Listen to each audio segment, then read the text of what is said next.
चाहिए हमारे पार्टी के राष्ट्रीय अध्यक्ष श्री चिराग पासवान जी का, क्योंकि दोनों तरफ से देख रहे हैं कि बहुत कद्दावर, बहुत सीनियर नेता संविधान के चर्चे पर बोल रहे हैं, पर एक पहली बार जीत कर आई हुई महिला युवा सांसद को संविधान के चर्चे पर बोलने का मौका दिया। इसके लिए हम हमारे राष्ट्रीय अध्यक्ष श्री चिराग पासवान जी के आभारी हैं।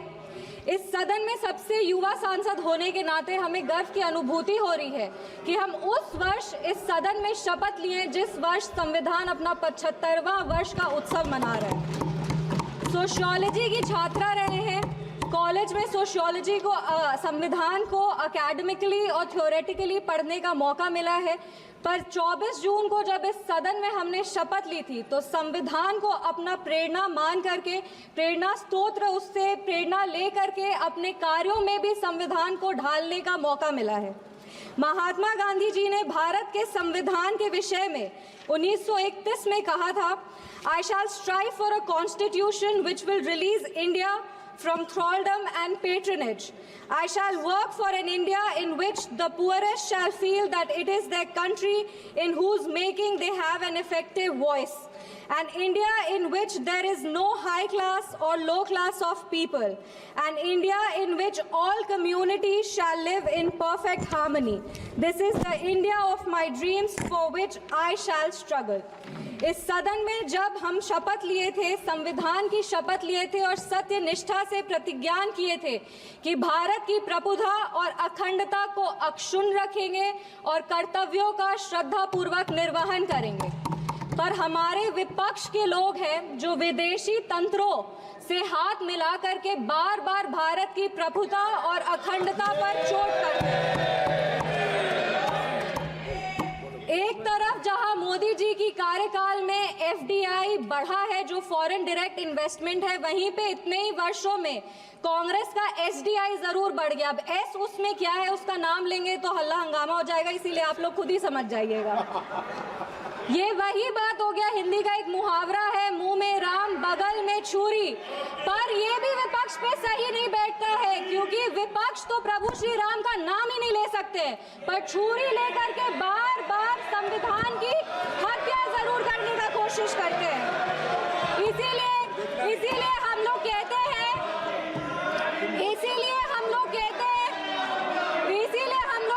कि संविधान नेता के हाथ में नहीं, संविधान नेता के दिल में होना चाहिए। एक उदाहरण देते हैं, 2008 में इसी सदन में ट्रस्ट वोट के लिए कैश फॉर वोट स्कैम किया गया था और लोकतंत्र का गला घोटने का कोशिश किया गया था। आपातकाल इमरजेंसी में जिस तरह से संविधान का चीरहरण हुआ था वो हम सब ने देखा था, और हम तो बिहार की बेटी हैं। बिहार के एक पुत्र थे जयप्रकाश नारायण जी, जिन्होंने इसी दिल्ली में रामलीला मैदान में राष्ट्रकवि रामधारी सिंह दिनकर की एक कविता पढ़ी थी, सिंहासन खाली करो कि जनता आती है। उसने कांग्रेस की जड़ों को हिला दिया था और भारत में एक नई क्रांति का आह्वान किया था। आज जब हम संविधान के 75वें वर्ष का उत्सव मना रहे हैं तो हम नमन करते हैं संविधान के निर्माता डॉक्टर बाबा साहब भीमराव अंबेडकर जी का, जिन्होंने अपनी पूरे जीवन की सीख को इस संविधान के निर्माण में लगा दिया, लेकिन कांग्रेस ने उनका अपमान करने से वो कभी नहीं चूके। जिस संविधान सभा सेंट्रल हॉल में संविधान पे चर्चा हुई, संविधान लिखा गया, उस सेंट्रल हॉल में बाबा साहब की चित्र तक को इन्होंने लगने नहीं दिया। इनके कार्यकाल के 2 प्रधानमंत्री ने खुद भारत रत्न लिया सर मैम, लेकिन बाबा साहब को भारत रत्न नहीं देने दिया। मैं नमन करती हूँ उन सभी संविधान सभा के सदस्यों का जिन्होंने 2 साल 11 महीने और 17 दिन में इस संविधान को आकार दिया। बिहार के इस देश के पहले राष्ट्रपति और संविधान सभा के अध्यक्ष डॉक्टर राजेंद्र प्रसाद जी का और संविधान सभा के सबसे पहले अध्यक्ष सच्चिदानंद सिन्हा जी का, जिन्होंने मिलकर के इस संविधान के निर्माण में अपनी पूरी जीवन लगा दी। संविधान, विपक्ष को कहना चाहेंगे, संविधान सिर्फ आर्टिकल्स और प्रिंसिपल्स नहीं है, ये एक ग्रंथ है, ये आम आदमी का भरोसा है, ये आम आदमी की आस है, ये इस देश के नागरिक को वो महसूस कराता है कि वो स्वतंत्र है, सशक्त है और सुरक्षित भी है। इस संविधान की ताकत ही है कि आज इस 25 साल की युवा महिला सांसद इस सदन में महिलाओं की आवाज बनी है। ये संविधान की ताकत है कि इस देश के सबसे उच्च पद पर एक आदिवासी समुदाय की महिला विराजमान है। ये संविधान की ताकत है कि हमारे प्रधानमंत्री एक गरीब परिवार के सदस्य हैं और इस संविधान की ही ताकत है कि जननायक कर्पूरी ठाकुर जैसे व्यक्ति जो एक पिछड़े वर्ग से आते थे वो बिहार प्रदेश जैसे राज्य के मुख्यमंत्री बने। पर अब जब बिहार की बात कर रहे हैं तो हम जरूर इस सदन के संज्ञान में लाएंगे कि विपक्ष दल का एक शासन आया था जब बिहार में जंगल राज आ गया था।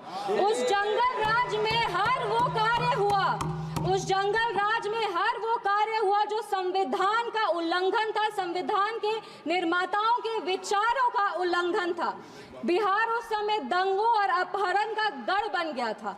हम आभार व्यक्त करेंगे हमारे यशस्वी प्रधानमंत्री श्री नरेंद्र मोदी जी का, हमारे माननीय मुख्यमंत्री श्री नीतीश कुमार जी का और हमारे पार्टी के राष्ट्रीय अध्यक्ष श्री चिराग पासवान जी का, जिनके अथक प्रयासों की वजह से आज संविधान के उसूल बिहार में कायम है।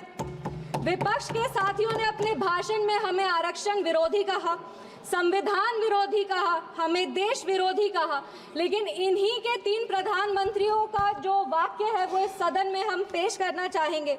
सबसे पहले जवाहरलाल नेहरू जी ने 1961 में लिखा था, I do not like reservation in any form, especially reservation in jobs. I am against any such step that promotes inefficiency and takes us towards mediocrity.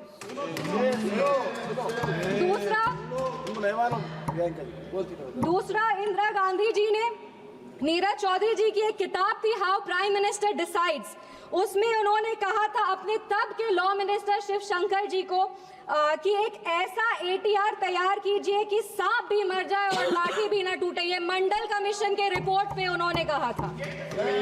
तीसरी राजीव गांधी जी ने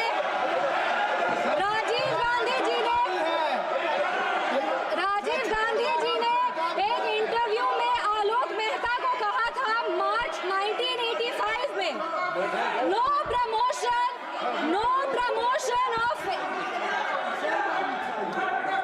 राजीव गांधी जी ने एक इंटरव्यू में जर्नलिस्ट आलोक मेहता को कहा था मार्च 1985 में कि no promotion of idiots in the name of reservation, and that promoting idiots in the name of reservation would harm the entire country.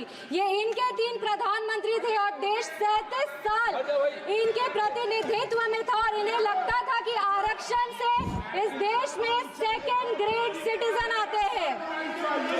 Congress को माफी मांगनी चाहिए इस पर। आप बात करते हैं सेक्युलरिज्म की, की तो एक आंकड़ा भी पेश करेंगे। जवाहरलाल नेहरू जी के कार्यकाल में 16 राज्यों में 243 सांप्रदायिक दंगे हुए। इंदिरा गांधी जी की कार्यकाल में 15 राज्यों में 337 सांप्रदायिक दंगे हुए और राजीव गांधी जी के कार्यकाल में 16 राज्यों में 291 सांप्रदायिक दंगे हुए। ये कैसा सेक्युलरिज्म का परिभाषा है, हमें तो समझ नहीं आता। एक और बात कहेंगे, कहानी सुनाएंगे। 1984 में जब सिख रायट हो रहा था, 1984 में जब सिख रायट हो रहा था तो एक सिख समुदाय के व्यक्ति एक दलित नेता के घर में रक्षा पाने के लिए गए थे, एक पनाह मांगने गए थे। उस दलित नेता के घर को जला दिया गया था। वो दलित नेता कोई और नहीं, हमारे पार्टी के संस्थापक श्रद्धेय रामविलास पासवान जी थे, जिनके घर को 1984 में जला दिया गया था। अब बात करते हैं संविधान की और सेंटर स्टेट रिलेशन की, तो बता दें कि इंदिरा गांधी जी की कार्यकाल में 11 साल में 35 बार राष्ट्रपति शासन लगाया गया। एक महिला, एक युवा और एक दलित सांसद होने के नाते हमें गर्व होता है कि हमारी सरकार एक ऐसी सरकार है जिसने संविधान के उसूल को अटल रखा है। हमारी सरकार ने संविधान को मजबूत करने का काम किया है। पिछड़े 1 सेकेंड 2 मिनट बस खत्म करें। पिछड़े आयोग को संवैधानिक दर्जा हमारी सरकार ने दिया। पिछड़े वर्ग से आर्थिक रूप से कमजोर जो व्यक्ति आते हैं उनको आरक्षण हमारी सरकार ने दिया। इनके पास महिला प्रधानमंत्री थी, पर हमारे प्रधानमंत्री ने नारी शक्ति वंदन अधिनियम ला करके 33% आरक्षण दे करके महिलाओं के आवाज को अगर मजबूती किसी ने दी है तो वो हमारे